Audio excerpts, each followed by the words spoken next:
नमस्कार, स्वागत है आपका अपने YouTube चैनल संस्कृत सागर में। मैं सुरेंद्र शुक्ला आपका हार्दिक अभिनंदन एवं स्वागत करता हूं। आज हम माहेश्वर सूत्र का अध्ययन करेंगे।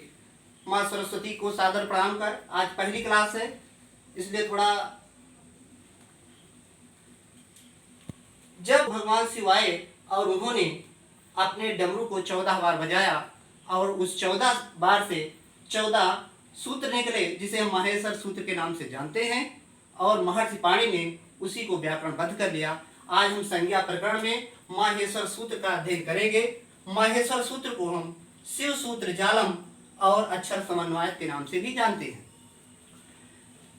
नृत्यावसाने नटराज राजो ननादि ढक्काम नव पंचवारम उद्धृत कामा सनकादि सिद्धान दिवमर से शिव सूत्र जालम। भगवान शंकर ने नृत्यावसाने नृत्य के अवसान में आकर के अपने डमरू को 14 बार बजाया और तब महर्षि पाणि ने उन्हीं 14 बार डमरू के आवाज को व्याकरणबद्ध कर लिया। वो इस प्रकार है संज्ञा प्रकरण में। आज हम इन्हीं का अध्ययन करेंगे। पहले हम ये जानेंगे कि संस्कृत वर्णमाला में कुल कितने वर्ण होते हैं। संस्कृत वर्णमाला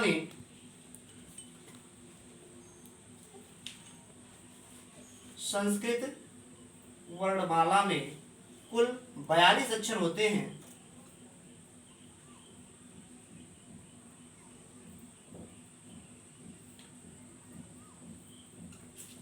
जिसमें अच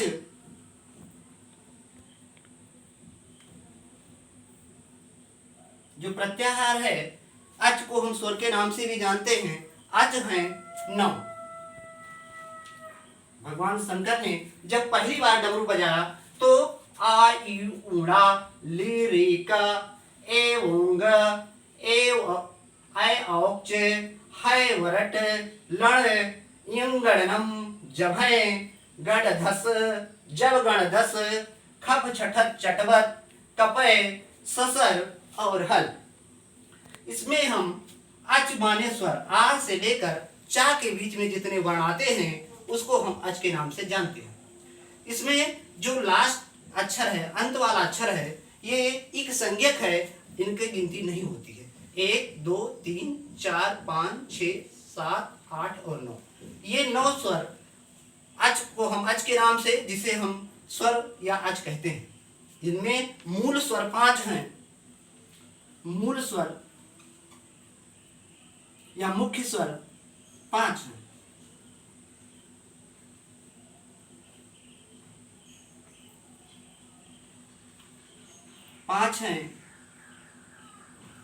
आ ई उ ऋण और ली, ये मुख्य 5 वर्ण हैं और संयुक्त वर्ण 4 हैं। संयुक्त वर्ण 4 है। कुल मिलाकर अच जो हमारा है वो 5 और 4 9। फिर उसके बाद हा से लेकर और ला तक जो वर्ण आते हैं उनको हम हल कहते हैं। हल माने व्यंजन, हल को हम व्यंजन कहते हैं और इनकी संख्या 33 है। एक बात और ध्यान देने योग्य है, हा का उच्चारण 2 बार आया है, लेकिन इसको हम एक ही बार गिनते हैं। हा या वरट हैवरट लण यंगणनम जभय गणधस जब गणधस खप छठत चटवत कपय ससर और हल। कुल मिलाकर 33 वर्ण। एक हा को हम वर्णन गिनती नहीं करते हैं। अब एक बात और ध्यान देने योग्य है कि या वा रा ला, इनको हम हा या वा रा ला को हम मुख्यतः हम इनको जो है इन वर्णों को हम अंतस्थ वर्ण कहते हैं। अंतस्थ वर्ण, इन वर्णों को हम अंतस्थ वर्ण कहते हैं क्योंकि इनका उच्चारण स्थान अंतःकरण से होता है। फिर है इयंगणनम। इयंगणनम इनका उच्चारण नासिका से होता, वैसे स्पर्श व्यंजन है, लेकिन इनका उच्चारण नाक से होने के कारण इन्हें नासिका वर्ण भी कहते हैं। जब झ से लेकर और पा तक इनको स्पर्श व्यंजन के नाम से जानते हैं, ये स्पर्श व्यंजन के नाम से जानते हैं। और फिर सा, सा, सा, सा, हा और सा, हा को हम उस वर्ण व्यंजन के नाम से जानते हैं। एक बार फिर ध्यान देने योग्य है, या, वा, रा, ला अंतस्थ व्यंजन है, इयं गणनम नासिका व्यंजन है, झा से लेकर और पा तक, कपय के पा तक स्पर्श व्यंजन के नाम से जाना जाता है। ससर और हल उस व्यंजन के अंतर्गत आते हैं। तो एक बात और ध्यान देने योग्य है, यहाँ पर एक ध्यान देने योग्य बातें ये है कि इसको याद करना लगता है कि बहुत कठिन है, लेकिन बहुत आसान है। आ, यू, ऊड़ा, लिरिक एवं एवोच, इतना तो भाई सब वर्णमाला के अक्षर हैं, थोड़ा आगे पीछे जरूर है, सबको याद हो जाएगा। अब देखिए हैवरट और लन, आयु, ऊड़ा, लिरिक एवं एवोच, हैवरट और लन, अगर इतना आप याद कर लेंगे तो ये बाकी नीचे के अपने आप याद हो जाएंगे। जैसे इयं गणनम, इयं गणनम ये पांचवा अक्षर है, वर्णमाला का पांचवा अक्षर है। फिर 5 के बाद 4 आता है, जैसे 1 2 3 4 5 या 5 4 3 2 1। इसके बाद चौथा जा, भा, गा, धा, धा, ये चौथा वर्ण है, जायसी बात है। चौथे के बाद तीसरा आता है, तो तीसरा, ये तीसरा हो गया। इसके बाद दूसरे का नंबर आता है, ये दूसरा हो गया। फिर पहला, पहला हो गया। बहुत आसान है। अब इसको एक ट्रिक के माध्यम से बताएंगे कि कैसे। फिर से देख लीजिए, पांचवा यहां तक आप याद कर लीजिए, आई, ऊड़ा, लिरिक एवं आयोक्ष, हैवरट, लन, और यहां से ये पांचवा वर्ण है, व्यंजन का पंचम अक्षर है। इसके बाद चौथा वर्ण है, चौथे के बाद तीसरा है, तीसरे के बाद दूसरा है, और दूसरे के बाद पहला, फिर ससर और हल। बहुत आसान है। एक तरीका और है, थोड़ा ट्रिक से बताएंगे उसको हम।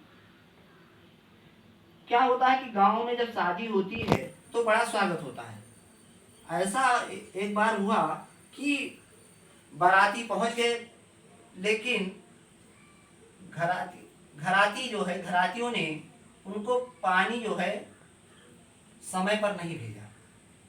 तो ये होता है कि भाई वो अपने जो है, जो उनके यहाँ जो अन्य मेहमान आए थे, उनको वो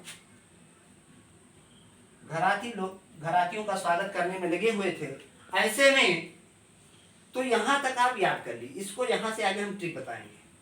तो हुआ क्या कि वो दोनों जो है, इस पर जो है दूल्हा जो है, बाराती सब लड़ने लगे, और उसी समय दूल्हा उठा और उसने तुरंत जो है, तो यहाँ से देखिए,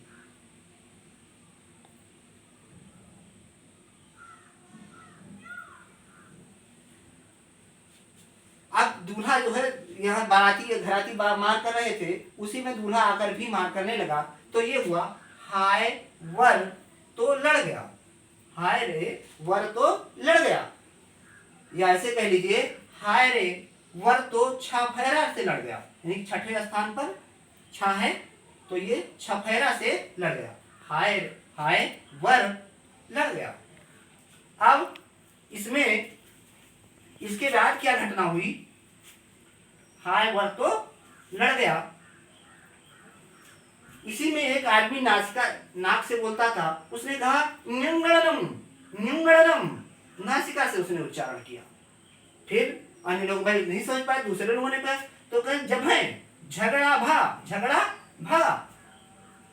अब क्या हुआ, बाराती गड़धस, घबराए, बाराती घबराए, गड़धस, और मामला तब और बिगड़ गया जब गाड़ 10, जब गाड़ दिया 10, बारातियों ने कहा कि पकड़ के 10 लोगों को गाड़ दो।